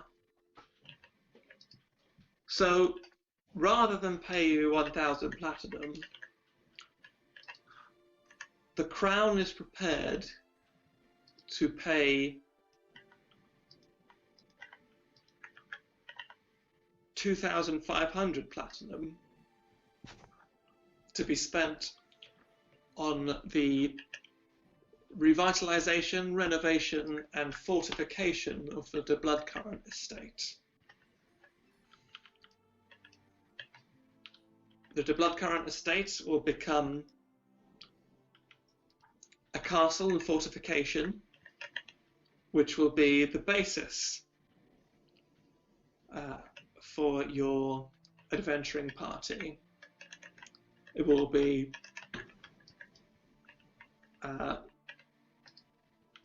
employed with servants to wait upon you.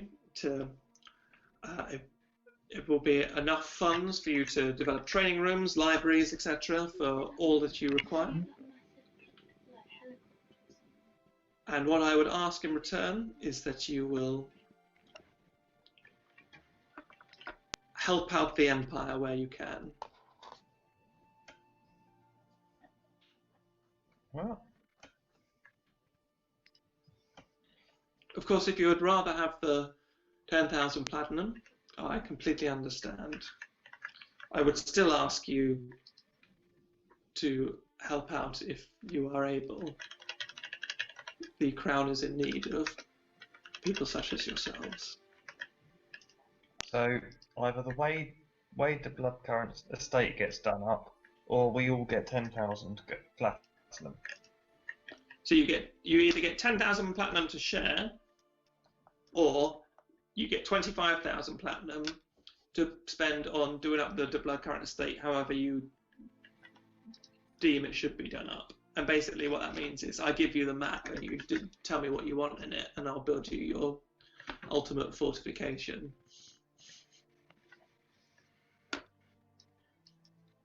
Wade, you fancy having a monk stay with at your estate?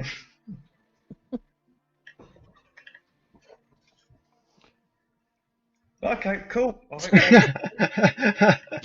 Well, the drizzling plunge could do with renovated premises. We could move into. consider time. Well, I think Is Tom still there? I'm still here, just about. What's going on? For Christ's sake. What do you remember? What's the last thing that happened? We killed the witches. Yep. No. Fucking last week.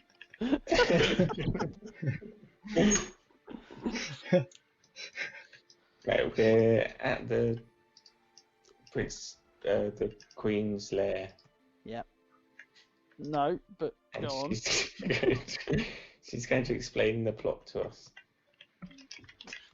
She congratulated you. She gave you some medals, the highest medals you can receive, and she offered you either 10,000 platinum as a group, or 25,000 platinum to do up, to fortify, and to renovate the De Bloodcurrent estate, so it could be the Peach Pal's base of operations. Ah. Take the 25,000. Maybe we should discuss it yeah. rather than you just deciding, Wade. It's my house. oh, compelling argument. You can be its tenants, and you can pay me rent. I want my own quarters. Very well. Oh, that's easy. Okay, we'll go for that then. Well, what about Gigantor and Tavron? The lease is 1 day. Yeah, I'm easy. I can go with whatever. We can build up, we can do some fortifications and shit. You could build your drugs den there. Yeah. I'm already fucking rich, I don't know what it's all about. I'll do up my sewers. Oh. Excellent then. I will have the architect meet you there in the morning to discuss your renovations and requirements. I'm glad you decided the latter. Now I have 2 favours to ask you, or rather 1 favour that you can make a decision on.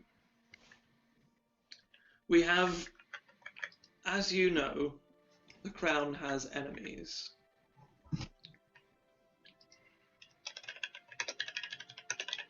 To the south, there are hordes of goblins led by some kind of great goblin Khan that encroach on our empire. We need someone to parley with them in Abydos to try and bring peace to the empire again. But if peace is not an option for these encroaching hordes, there is another option that we could explore if we must. The Warforged factories still exist, in disrepair and switched off in Abydos. They could be repowered and repurposed to make a new wave of Warforged, should it come to that. I hope that, for all our sakes, that it does not. So one quest that you could take up is south to these hordes of goblins. But perhaps a more pressing danger is north, to your people, Tavron, to Cassia. I understand that our empire currently holds someone you hold dear in the Dragon Ridge Mountains. Of course, and Sir Alistair can corroborate this. You have full permission to visit the prisoner in the Dragon Ridge and release him back to his people, if that's what you wish. But we have heard whispers of political upheaval in Cassia. Tensions on the border are rising. Something is afoot within the Cassian capital, and we have no idea what it is. Tensions have always been high between Zerona and Cassia. Perhaps you could be the bridge between these two great nations. At the very least, I would like to know if Cassia poses a threat to the Empire. So north or south, we have enemies surrounding us, and I would ask you, Peach Pals, if you could help out. Yeah, go on then.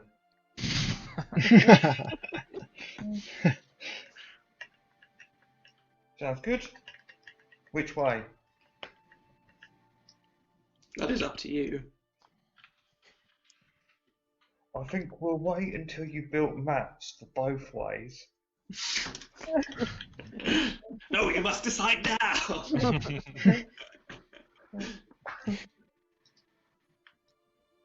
Ogres or Warforge? Warforged, I'd say. Yeah, I'm keen. I'd say ogres. Wow. Where did Okay. ogres come from? I never said ogres once. Oh. Drow, What isn't did it? you say to the south?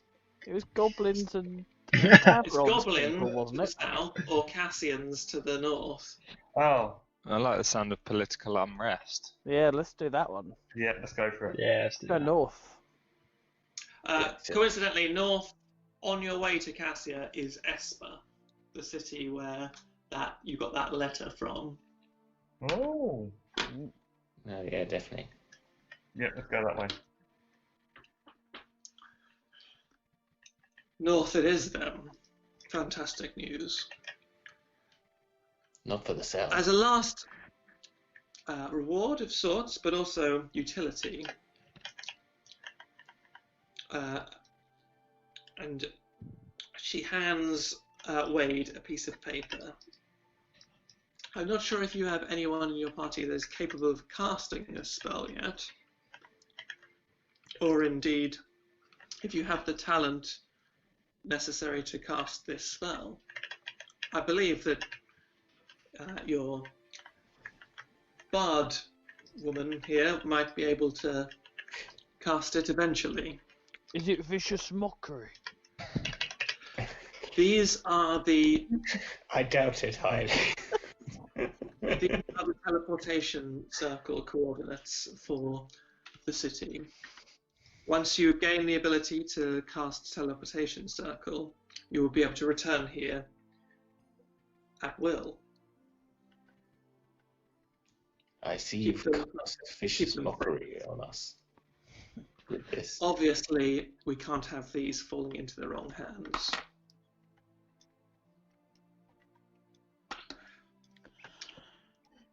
Well, Well, once again, Peach Pals, I thank you. Is there anything else you need of me? Yes, a cloak of protection +2. Another pommel that's +3 for my sword. Anything like that? All I can give you is my best regards. oh. That doesn't build a And sword. obviously also the 25,000 gold pieces that I'm spending on doing up your house, Wade of Bloodcurrent. 25,000 platinum pieces before. What's going on? No, it was 2,500 platinum pieces, 25,000 gold pieces. Oh, what? No, we want 25,000 platinum pieces. Yeah, that's what We'd all agreed on platinum. Yeah, we all agreed, wouldn't we? Signed a Yeah. contract. Yes, I've signed a dotted line. I'll kill you now if we don't get 25,000 platinum. All right. So, as it is 11:30, we'll leave it here. It looks like there will be a session next week. So we didn't get quite through everything, Oh. which is nice. But that's about it, really. There's just the matter of Wade's daughters to deal with. But between now and then, if you haven't level up your character. again. And no, if you haven't done it already. And you need to decide what your character will want to do in the. I think the next session will probably a month might go past. So you need to decide what your the maybe 3 things that your character wants to achieve during the next few weeks of the campaign. It might just be that they want to sell some things, or maybe do some training, or maybe just have some relaxation, or check in on their place of work, or so have a think about what your character wants to do in the city. He wants to go into the middle of the markets, put on the ogre braces and I think Kurak might be chaotic evil. My next character, I Spice. think I will change character for the next campaign.